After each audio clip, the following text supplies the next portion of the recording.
अस्सलाम वालेकुम व्यूअर्स, मैं मुज़म्मिल अवान एक बार फिर आपकी खिदमत में हाजिर हूँ इस खबर के साथ कि मरीम नवाज़ साहिबा ने आर्मी चीफ की एक्सटेंशन के हवाले से जो भी हालिया स्टेटमेंट जारी की है उसके ऊपर बड़ी कंट्रोवर्सी खड़ी हो चुकी है। उसके ऊपर बड़ा तजाद खड़ा हुआ है और इस वक्त सोशल मीडिया के ऊपर बिलखसूस मुस्लिम लीग नून के जो रहनुमा हैं, जो मुस्लिम लीग नून के जो बड़े सोशल मीडिया के बड़े दरीना कारकुनान हैं, वो इसके ऊपर एक हंगामा भी कर रहे हैं कि जी हमजा शहबाज साहब ने एक ऐसा स्टेटमेंट जारी कर दिया, मरीम नवाज साहिबा के ख़िलाफ़ एक ऐसी बात कर दी। आज इसके ऊपर बात करते हैं कि ये मरीम नवाज साहिबा ने जो आर्मी चीफ की एक्सटेंशन के हवाले से बात की है, ये बेसिकली अब इसका मकसद क्या है और अब उनको ये बात क्यों याद आ रही है, उस वक्त उन्होंने ये बात क्यों नहीं की जब आर्मी चीफ को एक्सटेंशन दी गई, जब हमारे इंतहाई काबिल एहतराम आर्मी चीफ मोहतरम कमर जवेद बाजवा साहब की एक्सटेंशन का मामला अदालतों में भी गया, पार्लियामेंट में भी गया। आज इसके ऊपर बात करते हैं। मरीम नवाज साहिबा, आप सबको पता है कि अपने केसेस के सिलसिले में अदालत में पेश होती हैं, इस्लामाबाद हाई कोर्ट में पेश होती हैं और वहाँ पर उनके केसेस की हेयरिंग भी हो रही है आजकल। अब उन्होंने अपने वकील भी चेंज कर लिए हैं। इरफान कादिर साहब जो साबिक स्पेशल प्रोसिक्यूटर नैब भी रहे, साबिक अटर्नी जनरल ऑफ पाकिस्तान भी रहे, साबका जज भी रहे, बहुत कॉम्पिटेंट किस्म के, बहुत मायनाज किस्म के लीगल एक्सपर्ट हैं और रात को आप देखते हैं उनको टॉक शोज़ में भी देखते हैं, वो मरीम नवाज साहिबा के वकील मुकर्रर हो चुके हैं। और ये भी एक्सपेक्ट किया जा रहा है कि जो अब मरीम नवाज साहिबा के केसेस के हवाले से इरफान कादिर साहब अब जब अदालत में जाएंगे तो वो अपने बहुत शानदार किस्म के दलाइल से अदालत को बहुत आसानी से मुतमिन कर देंगे, क्योंकि वो ऐसे वकील हैं कि जब यूसुफ रज़ा गिलानी साहब को डिसक्वालीफाई किया गया था सुप्रीम कोर्ट ऑफ पाकिस्तान के 10 रुकनी बेंच ने, लार्जर बेंच ने जब उनको डिसक्वालीफाई किया था, तो इरफान कादिर साहब ने बरी अदालत में खड़े होकर इफ्तिखार मोहम्मद चौधरी साहब की तजलील कर दी थी, उनको कानूनी दलाइल से गलत साबित कर दिया था कि इरफान कादिर साहब ऐसे मायनाज वकील हैं। अब मरीम नवाज साहिबा के ऊपर बात करते हैं। जो मरीम नवाज साहिबा हैं, इन्होंने जी आर्मी चीफ की एक्सटेंशन के हवाले से एक ऐसा बयान दे दिया है जो अब उसके ऊपर कंट्रोवर्सी खड़ी हो चुकी है। और ये बयान देने की इनको नौबत क्यों आई है, आज उसके ऊपर बात करते हैं। मरीम नवाज साहिबा, आप सबको पता है, अपने केसेस के सिलसिले में इस्लामाबाद हाई कोर्ट में पेश हो रही हैं और वहाँ पर डेली उनके केसेस की हेयरिंग्स हो रही हैं। उनसे समा के एक सहाफ़ी ने सवाल किया, उन्होंने कहा कि जी अब चेयरमैन नैब को एक्सटेंशन देने की बातें हो रही हैं, पहले आपने आर्मी चीफ को एक्सटेंशन दी, अब चेयरमैन नैब को एक्सटेंशन देने की बातें हो रही हैं, तो मैडम ये बताएं कि ये जो पहले वाली एक्सटेंशन थी उसमें भी आपकी रजामंदी थी और इसमें भी आपकी रजामंदी है। तो मरीम नवाज साहिबा ने कहा कि जो पहली वाली एक्सटेंशन थी ना आर्मी चीफ की, उसमें मेरी रजामंदी नहीं थी, उसमें मेरा कोई सलाह मशवरा नहीं था, उस एक्सटेंशन में मैं शामिल नहीं थी। अब वो कहती हैं कि जो चेयरमैन नैब हैं उनको भी एक्सटेंशन नहीं मिलनी चाहिए और डेफिनेटली नहीं मिलनी चाहिए, क्योंकि कानून आपको पूरा चेंज करना पड़ेगा, आपको कानून में तरमीम के ज़रिए पार्लियामेंट से वो कानून पास करवाना पड़ेगा, उसके बाद आप आर्मी चीफ की तरह का एक कानून बना के आप एक नए सिरे से जो है वो चेयरमैन नैब का कानून बनाएंगे और उनको एक्सटेंशन देंगे। लेकिन ये मामला जो है वो आर्मी चीफ की एक्सटेंशन से बिल्कुल मुख्तलिफ है, चेयरमैन नैब की एक्सटेंशन वाला। इसमें जी मरीम नवाज साहिबा का ये जो स्टेटमेंट है ना, इसको हम 2019 के साथ कंपेयर करने जा रहे हैं और मैं आपको फैक्ट्स के साथ आज बात करने जा रहा हूँ कि इसका 2019 के साथ क्या ताल्लुक है। ये जो मरीम नवाज साहिबा ने हालिया स्टेटमेंट दिया है कि आर्मी चीफ की एक्सटेंशन में ना तो मेरी कोई रजामंदी थी, ना ही मैं उसमें शामिल थी और उस एक्सटेंशन में ना ही कोई मेरा लेना देना था, उस एक्सटेंशन से भी मरीम नवाज साहिबा लाइलम थी। उनके बयानात से ये मालूम होता है कि उस एक्सटेंशन में उनकी बिल्कुल जो है वो लाइलमी नज़र आ रही थी।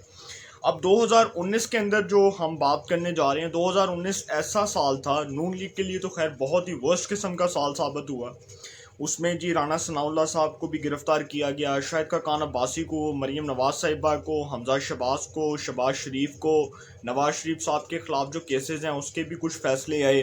तो 2019 जो है वो मुस्लिम लीग नून पे तो बड़ा भारी साबित हुआ और मरीम नवाज साहिबा पे इसलिए भारी साबित हुआ कि जब वो अपने वालिद साहब से मिलने जा रही थी जेल में,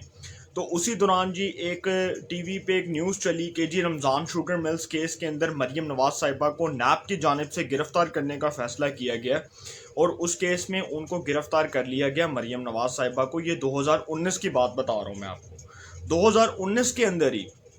मरीम नवाज साहिबा को रमज़ान शुगर मिल्स केस के अंदर गिरफ़्तार किया जाता है وہ اپنے والد صاحب سے ملنے جا رہی ہوتی ہیں، اور اسی سال مریم نواز صاحبہ کو اور حمزہ شہباز صاحب کو دونوں کو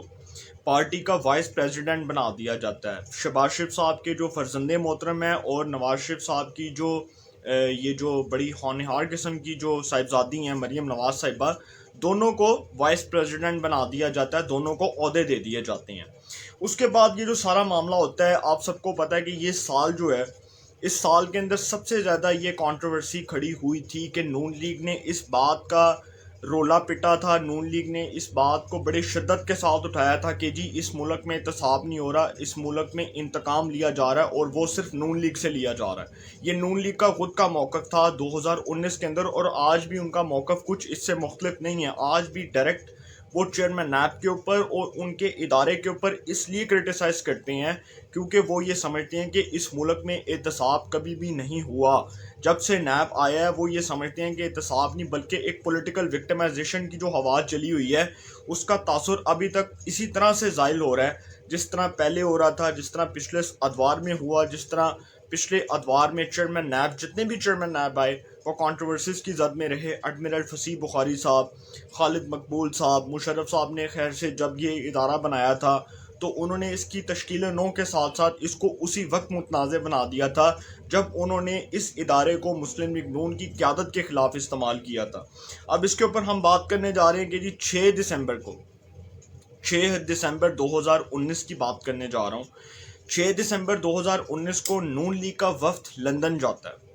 اور وہاں پر جا کر نواز شریف صاحب سے ملاقات کرتا ہے، اور اس وفد کے اندر شہباز شریف صاحب بھی موجود ہوتے ہیں، نون لیگ کے صدر۔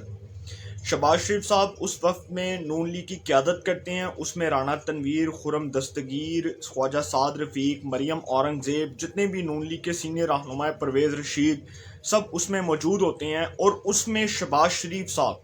اب میں آپ کے سامنے فیکٹس رکھنے جا رہا ہوں، اس میں شہباز شریف صاحب نواز شریف صاحب کو اس بات پر قائل کرتے ہیں کہ ہم نے محترم army chief general Qamar Javed Bajwa صاحب کو ایکسٹینشن دینی ہے۔ اب یہ ایکسٹینشن انہوں نے کیوں دینی تھی یہ سب کو پتہ ہے۔ دیکھیں، اگر نواز شریف صاحب بیرون ملک گئے تو کیا نواز شریف صاحب جو ہیں وہ بغیر اجازت کے چلے گئے؟ نواز شریف صاحب کے خلاف تو کیسز چل رہے تھے نا، عدالتوں میں ان کے خلاف کیسز تھے، عدالتوں میں روز بروز جو ہے ان کے خلاف ہیئرنگز ہوتی تھیں، اور نواز شریف صاحب کو عدالتوں نے استثناء بھی دیا، ان کو یہاں تک جو ہے وہ ریلیف بھی جاری کیا گیا۔ اب جب نواز شریف صاحب جو ہیں ان سے ملاقات ہوتی ہے شہباز شریف صاحب کی، تو وہ یہ بات کرتے ہیں کہ جی آپ نے آرمی چیف کی جو ایکسٹینشن ہے اس کے اندر آپ کی رضامندی چاہیے۔ اس میں شہباز شریف صاحب ان کو منا لیتے ہیں، نواز شریف صاحب کو کسی بھی صورت جو ہے اس بات پر قائل کر لیتے ہیں کہ ہم نے محترم قمر جاوید باجوہ صاحب کو ایکسٹینشن دینی ہے، اور وہ ان کو ایکسٹینشن دیتے ہیں۔ نومبر 2019 کے اندر ہی آ جاتے ہیں۔ نومبر 2019 میں جب آرمی چیف قمر جاوید باجوہ صاحب کی ایکسٹینشن کا بل سپریم کورٹ آف پاکستان کے اندر چیلنج ہوتا ہے تو اس کو مسترد کر دیا جاتا ہے۔ اس کے بعد جب ایک درخواست سپریم کورٹ آف پاکستان میں جاتی ہے، سماعت کے لیے مقرر ہوتی ہے، تو اس کے اوپر سپریم کورٹ آف پاکستان کا ایک بینچ بیٹھتا ہے، آرمی چیف کی ایکسٹینشن کے اوپر ایک ہفتہ جو ہے وہ ہیئرنگ ہوتی ہے، اس کے اوپر جسٹس منصور علی شاہ صاحب کا جو فیصلہ ہے اس کو بھی پڑھ لیں، جو سپریم کورٹ آف پاکستان کے آنریبل جج ہیں ان کے فیصلے کو بھی پڑھیں، عدالت عظمیٰ کے ججز کے فیصلوں کو پڑھیں، تو آپ کو پتہ لگے گا ان فیصلوں کی نظیر کیا ہے۔ ان فیصلوں کو قانونی نظیر کے ساتھ پڑھیں تو آپ کو سمجھ آئے گی کہ ان فیصلوں میں عدالت نے کون سے بنیادی نکات کو اٹھایا ہے۔ اب یہ جو فیصلہ ہے، یہ جو آرمی چیف کی ایکسٹینشن کا معاملہ ہوتا ہے، اس کو جب عدالت میں لے کے جایا جاتا ہے تو اس کے بعد اس کے ساتھ ساتھ جو ہے عدالت جب اس کے اوپر ایک فیصلہ جاری کرتی ہے کہ ہم army chief general Qamar Javed Bajwa کو 6 ماہ کی ایکسٹینشن دے رہے ہیں، تو جب یہ معاملہ عدالت پارلیمان کے اوپر چھوڑتی ہے، یہ پارلیمنٹ کے اوپر چھوڑتی ہے، تو پارلیمنٹ اس کے بعد تمام جماعتیں، پولیٹیکل پارٹیز، نون league, Peoples party, Tehreek Insaf, اتحادی، ان کے اتحادی سب بیٹھ کر اس بات پر مشاورت کرتے ہیں کہ ہم army chief general Qamar Javed Bajwa کو 3 سال کی ایکسٹینشن دیں گے، اور یوں قمر جاوید باجوہ صاحب کو 3 سال کی ایکسٹینشن ملتی ہے۔ اور اب یہ جو مریم نواز صاحبہ کا بیان ہے، اس کے بعد میں یہ سمجھتا ہوں کہ مریم نواز صاحبہ کا یہ بیان کہ مجھے نہیں تھا پتہ، میری اس ایکسٹینشن میں کوئی رضامندی نہیں تھی، یہ ایک ال لاجیکل بیان ہے، اور اس بیان کی میں سمجھتا ہوں کہ کوئی اہمیت نہیں ہے، کیونکہ تمام پولیٹیکل پارٹیز نے آرمی چیف کو ایک کنسنسس کے ساتھ ایکسٹینشن دینے کا فیصلہ کیا تھا۔ اب کوئی یہ بات کرے کہ جی اس کو معلوم نہیں تھا یا اس کو پتہ نہیں تھا، تو یہ بڑی اللاجیکل بات ہے۔ اس حوالے سے جو بھی اپڈیٹس ہوں گی آپ کو انفارمیشن ملے گی، انشاءاللہ پھر ملاقات ہوگی۔ اپنا بہت خیال رکھیے گا، اللہ تعالیٰ آپ سب کو خوش رکھے، ملک پاکستان پہ اپنا خاص کرم فرمائے۔